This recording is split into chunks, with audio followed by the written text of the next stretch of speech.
막히는 출근길 뉴스엔 급행 열차를 타라. 헬마 뉴스.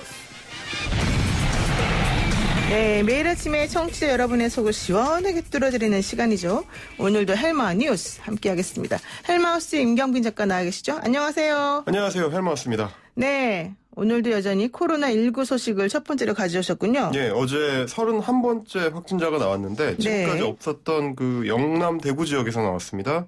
일단 이분이 어제 어느 감염 경로를 거쳤는지 이게 이제 아직 명확하게 확인이 안 되고 있어가지고 또 다른 지역 감염의 우려가 커지고 있습니다. 지금 29번, 30번 환자에 이어서 이틀 연속 그 감염원이 불명확한 환자가 나오면서 질병관리본부는 이제 코로나19가 새로운 국면을 맞게 됐다 이렇게 선언을 했고요. 네. 지금까지는 우리가 공항이나 항만 뭐 이런 국경 입구 쪽에서는 방역이 잘 이루어지고 있는데 네. 뭐 이제는 이제 지역 감염으로 유행성이 되는 거 아니냐 이런 우려가 나오고 있는 겁니다. 뭐 일단 질병관리본부에서는 아직 전국적 유행이다 이렇게까지는 안 본다 이렇게 말은 하고 있는데 사실 우리 좀 불안한 건 사실 아닙니까? 그렇습니다. 이제 우리는 아직까지는 뭐 싱가포르나 일본처럼 이제 전국적인 유행이다 이렇게 보기는 어렵다고 진단을 했는데 하지만 이제 역학적인 연관성이 없는 환자들이 이제 우리도 계속 나오기 시작하면서 만일의 사태에 대비해서 이제 대응 체계를 강화하겠다는 방침이었습니다. 일단은 해외 여행력이랑은 무관하게 폐렴 환자 중에서 좀 원인이 명확하지 않은 사람들은 일단은 다 진단검사를 할 계획이라고 합니다. 네, 그렇군요. 그런데 이 31번 환자가 증상이 나타난 이후에 여기저기 많이 다니셨다고 얘기가 나오더라고요. 예, 이게 굉장히 동선이 좀 길어요. 그래서 대구에서 이제 서울을 오가는 그런 긴 동선인데다가 회사를 간다든지 뭐 교회 같은 어떤 다중 이용업소 이렇게 사람들이 많이 몰려 있는 그런 장소를 워낙 많이 방문을 하셨더라고요. 뭐 예식장 뷔페라든지 병원이라든지 뭐 이런 데들. 그래서 이제 일단은 이곳들이 대부분 다 폐쇄 조치를 하고 다른 접촉자들을 좀 확인하는 작업을 이제 시작을 했습니다. 네. 이제 국내의 그 코로나19 방역 관련해서 이제 하나의 변곡점이 좀 생기고 있는 상황인데 지금이야말로 이제 시민들이 느슨해지지 않고 이제 자가 면역 관리를 좀 철저히 해야 되겠다. 그래서 이제 손 씻기와 기침 예절 꼭 잊지 마셨으면 좋겠다. 네. 예, 이런 상황입니다. 그래서 저희가 2부에서 한림대 강남성심병원 이재갑 교수를 모시고 이 코로나19 지역사회 감염에 대해서 한번 집중적으로 논의를 해볼 생각입니다. 여러분들도 조금 이따 자세히 들어보도록 하고 이 내용은. 자, 그리고 두 번째 소식은 뭘까요? 총선을 앞두고 이제 바빠지고 있는 정치권 소식입니다. 어제 우리 정치사에 또 한 번의 셀프 제명 사례가 탄생을 했는데요. 네. 바른미래당에서 안철수계 의원을 비롯해서 이제 9명의 그 비례대표 의원들이 스스로를 제명을 했습니다. 탈당을 하면 이제 비례대표 의원직을 잃게 되니까 의원직을 지키면서 당적을 바꾸려고 이제 스스로를 제명하는 조치를 취한 건데요. 이들은 뭐 각각 안철수 대표가 이제 신당을 추진 중인 국민의당, 같이 국민의당으로 옮기거나 호남 신당으로 합류할 전망입니다.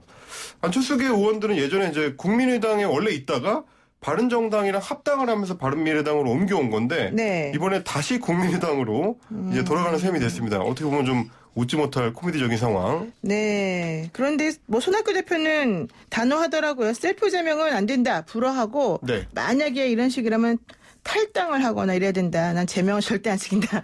얘기하고 있지 않습니까? 어제 그래서 이제 선관위에 유권 해석을 요청을 했는데 이게 이제 제명을 하려면 징계 과정을 거치도록 당원 당규에 돼 있는데 그걸 그냥 의원총회만으로 이제 가름을 했다. 이 과정을 안 거친 거다. 이제 이러면서 이거는 불법이다. 이렇게 지금 요청을 한 상태고요. 일단 지켜보긴 해야 되는데 비례대표 4명이랑 지역구 4명이 지금 바른미래당에 남아 있는데 이들도 곧 셀프 제명을 하거나 이제 탈당을 해서 다 이제 국민의당이나 호남신당으로 옮겨갈 그런 전망입니다. 그럼 바른미래당은 의원이 한 명도 없겠네요. 그렇습니다. 의원이 한 명도 없고 이제 손학규 대표가 나홀로 이제 당을 지키게 되는데 뭐 어떻게 보면 이제 빈껍데기 원외정당이 되는 셈이기 때문에 이게 좀 굉장히 좀 곤란한 바른미래당은 2년 만에 사실상 공중분해가 되는 그런 과정을 거치게 됐습니다. 그래도 그 당에는 돈이 엄청 많다던데.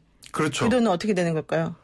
이제 뭐 이번 총선에 대비해가지고 새로 또 영입들을 하면 될 테니까 뭐 이제 당이 아예 없어지는 건 아니니까요. 지켜보긴 해야 되는데. 어쨌든 이런 식의 이제 셀프 제명이라는 게 최근 들어와서는 우리 정치권에서 마치 이제 당연한 일인 것처럼 뭐 자연스러운 일인 것처럼 자주 이루어지고 있는데 당연히 자연스러운 일은 아니고요.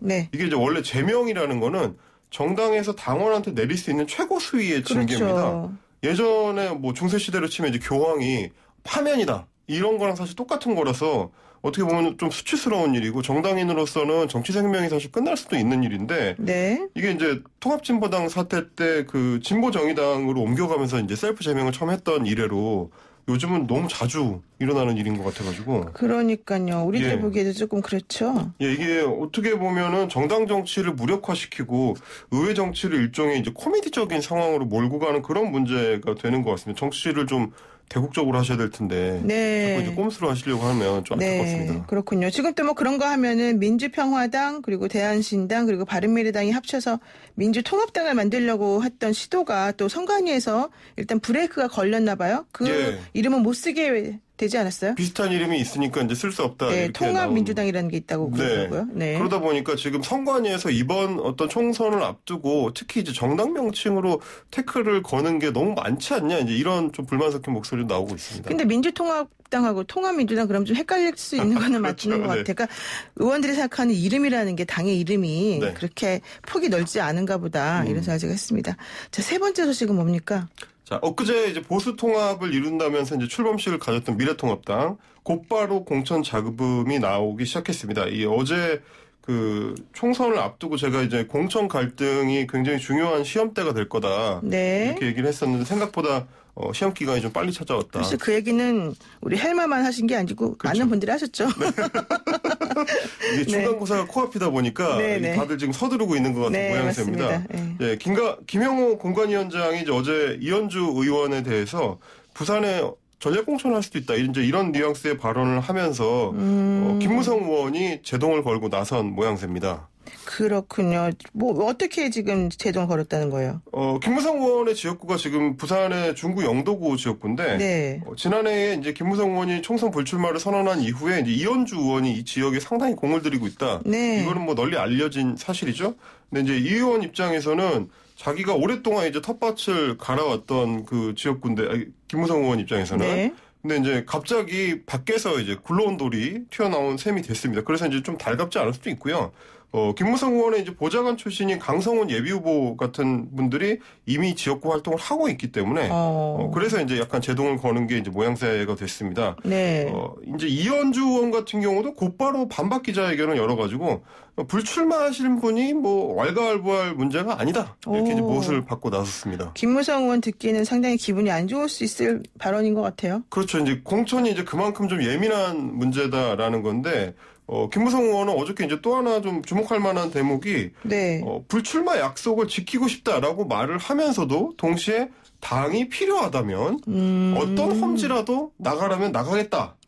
갑자기 누가 시키지도 않았는데 갑자기 이런 말씀을 하셔가지고 호남이든 서울 강북이든 어디든 좋다 이런 입장을 밝혔는데 본인 이제 총선 불출마를 하기는 했는데 당을 위해서 약간 희생하는 모양새를 갖추면서 대권까지 가는 길을 이런 큰 그림을 완전히 접은 건 아니다. 이제 이런 그 모양새입니다. 아무래도 이제 최근에 미래통합당이 이제 지지율이 많이 올라가면서 대권 주자들도 생각들이 좀 각자 달라지는 거 아니냐. 그렇죠. 이런 모습입니다. 근데 뭐 어차피 이제 미래통합당으로 지금 출범식은 했는데 또 그 과정에서도 좀 잡음이 있는 것 같아요. 뭐 정병국 의원 같은 분은 왜 우리가 한국당 의원들에게 인사하는 모양새로 이런 식의 식을 치르느냐 뭐 이렇게 좀 얘기했다는데. 그렇죠. 이게 마치 그 흡수 통합이 돼서 처음 온 사람들이 잘 부탁드립니다라는 것 같은 그런 모양새가 되는 게 조금 모양새상으로는 당대당 통합이 안 되는 모양새가 될 수 있으니까 그런 얘기가 나오는 거죠. 그러다 보니까 이제 공천 문제도 있고 이런저런 불똥들이 여기서 튀어나오는 것 같아요. 그렇죠. 자, 그리고 네 번째 소식은 뭡니까? 자, 최근에 우리 사회의 그 화두 중에 하나가 이제 공정성과 관련된 문제인데요. 이제 새치기를 하면 안 된다 이런 얘기인데 그거를 정면으로 거스르는 이슈가 있어서 이제 가져와 봤습니다.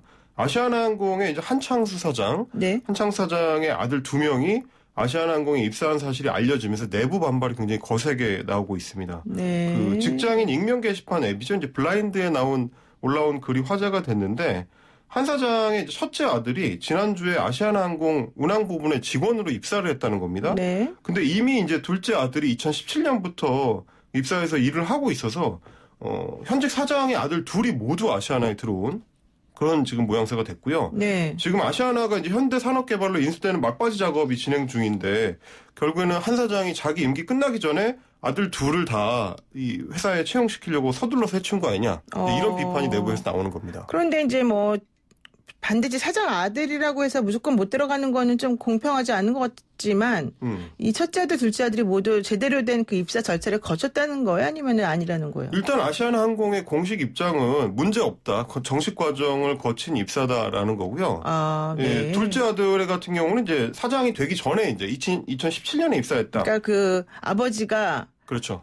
사장으로 하기 전에 한창수 아시아나항공 사장으로 하기 전부터 이미 입사하고 있었다. 그렇죠. 이 얘기군요. 물론 이제 사장은 되기 전이지만 고위 임원이던 시절이긴 합니다. 아, 그렇군요. 예. 네. 그리고 이제 큰아들 같은 경우는 이제 지난주에 입사한 거는 맞는데 입사 당시에 가족 관계를 따로 물어보지 않았다라는 게 이제 아시아나항공의 이제 해명입니다. 네. 정상적인 절차를 거쳤다는 건데. 네. 자, 근데 블라인드에 올라오고 있는 회사 직원들의 말은 또 전혀 다릅니다. 이 아들에 대한 임원 면접이 이제 최종 면접이 있는데 거기에 사장이기 때문에 직접 들어가서 채용을 하는데 이제 결정적인 역할을 했다 이런 얘기가 나오는 거고. 네.